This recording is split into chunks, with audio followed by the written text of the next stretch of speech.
What's up, y'all? It's Shuffle doing the talking for both Ranger and myself about Blazblue Entropy Effect, which, if you haven't heard about it, is actually a great game. This video is going to focus on discussing some of the best parts about the game, as well as the 100 Entropy challenge that Ranger completed, which is honestly crazy. After playing the game for 60 hours and beating 100 Entropy, we quickly started running out of things to do, apart from getting 100% of the achievements. The Entropy mode was balanced around the fact the player would acquire tactics along the way with the increased spawn rates and damage taken from the enemies. So we were thinking, what if we didn't use any tactics? Would it be even possible to beat it without tactics to help? And then the ideas got dumber. What if we didn't bring any legacies either? Meaning it would just be the character and their potentials and nothing else. It's actually a fascinating experience, which we would like to share.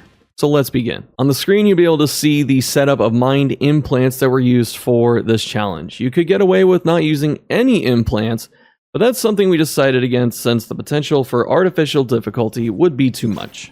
Before the winning run, there's obviously some failure, and the background for this is that we chose Hakumen for the challenge.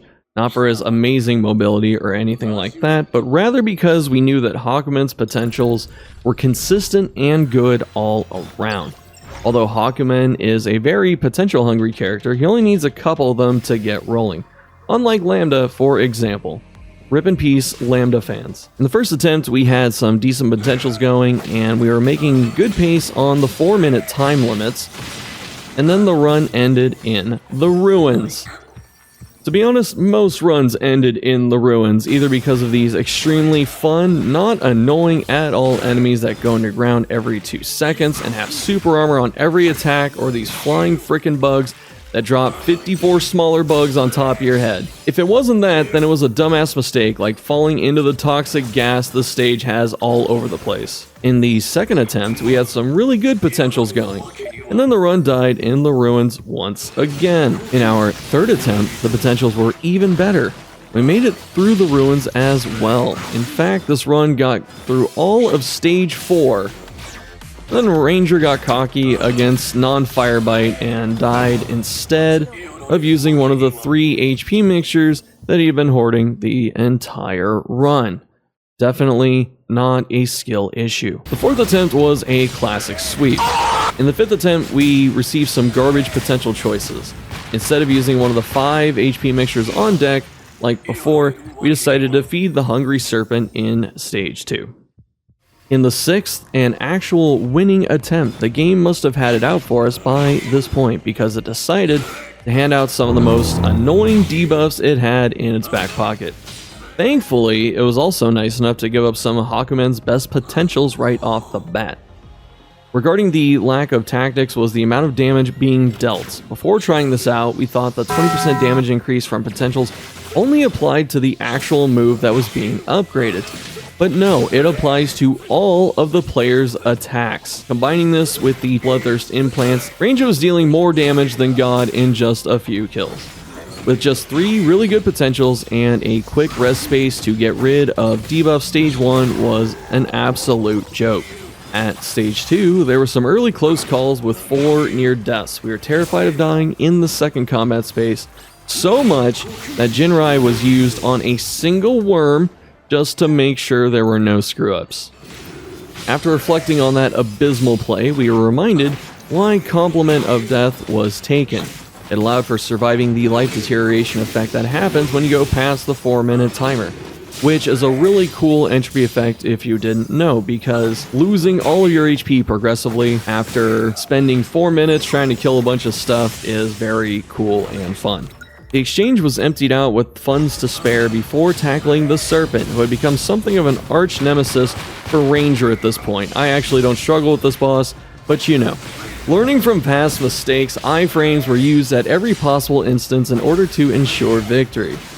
Stage 3 decided it wanted a special mention for being a dumpster fire by giving Hakumen one of the worst debuffs available, minus 40% MP recovery. Hakumen is heavily reliant on his MP generation, and anything that tampers with it slows down timing and muscle memory. Thankfully, it was cleared at the next space. The next combat space, the game decided to straight up fucking carpet bomb this random road with poison, which was very enjoyable experience, and no malding ensued afterwards. As per usual, we flashed the member card to the store so it would sell us a potential for 26 EP before fighting the boss of Stage 3. To really rub salt in the wound, the game decided to throw Arakune at Ranger, one of the hardest fights in the entire game. I generally don't understand why they made upgraded Arakune so hard. It almost feels like a genuine slap in the face, with the other Stage 3 boss being the punching bag of the game.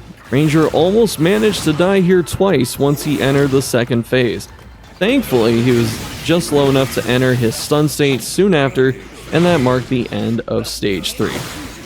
Stage 4 is universally a very chill stage, almost like a sort of cosmic apology for going through Stage 3. The enemies here are neat, and while they do deal some considerable damage if they make contact with you, they're nowhere near as annoying as half the enemies in the ruins. The biggest danger of Stage 4 is that the combat spaces take a very long time to complete.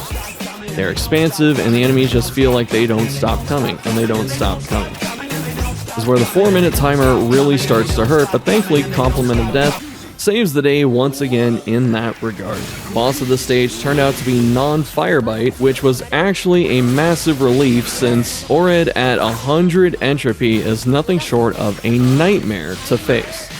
Whereas the Ninja Chick is actually pretty fun and has some well-telegraphed attacks. After taking care of her, it was time for the final stage, Space Omega. Space Sigma did its best to kill Ranger as it gave him some of the worst debuffs it could find right before the final boss, meaning he basically had to spend all of his EP just to clear the buffs, all while still on a 4-minute timer. This footage was taken before the update where the intermittent butterflies debuff was made to not hide inside the stage, meaning at any point a random butterfly could slip through reality itself and assassinate you if you aren't paying attention. Pair this with the 50% damage taken from everything and you have a recipe for disaster. After the Omega Exchange scammed Ranger out of all of his hard-earned money, it was time for Susanoo, the final boss.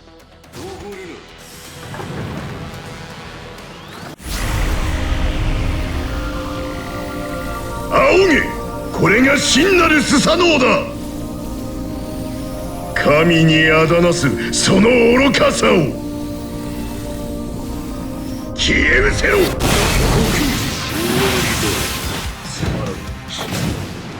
Susan is actually an amazing boss fight. His attacks are mostly very well telegraphed, so when you get hit, it's because you got greedy or sloppy. Obviously, the teleporting wouldn't mean jack if the 4-minute time limit runs out at a bad spot, and you just end up dying to one hit after the dot sets in. However, Ranger's been hoarding HP mixtures the entire time, so when he had 5 ready at Susanoo, he knew that he should be okay barring any substantial skill issues. One thing worth mentioning is Ranger purposely swinging into Susanoo's parry. When you do this, you always do one of two things, a full screen slash or a flame pillar akin to collapsing resentment from Central Fiction. Both of them are very telegraphed and basically give a free parry to Hakumen. First phase of the fight is made much easier by simply knowing this about the fight, albeit Hakumen in general has a very easy time with Susanoo compared to other characters due to the sheer amount of iframes that he gets.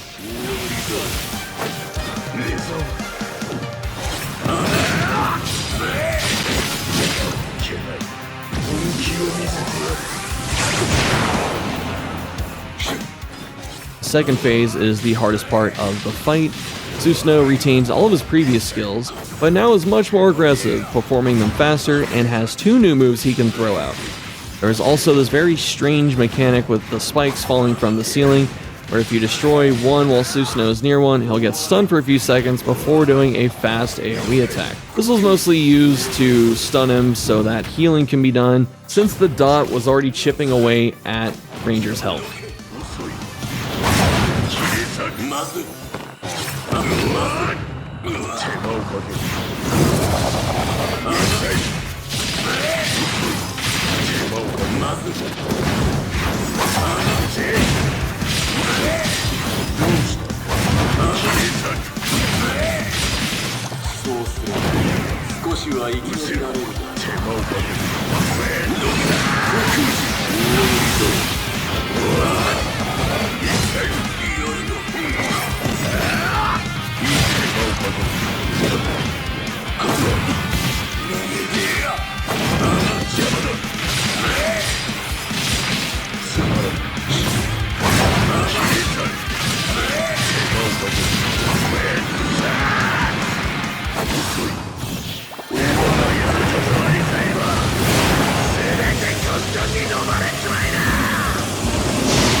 The third phase is, ironically, the easiest phase of the entire fight.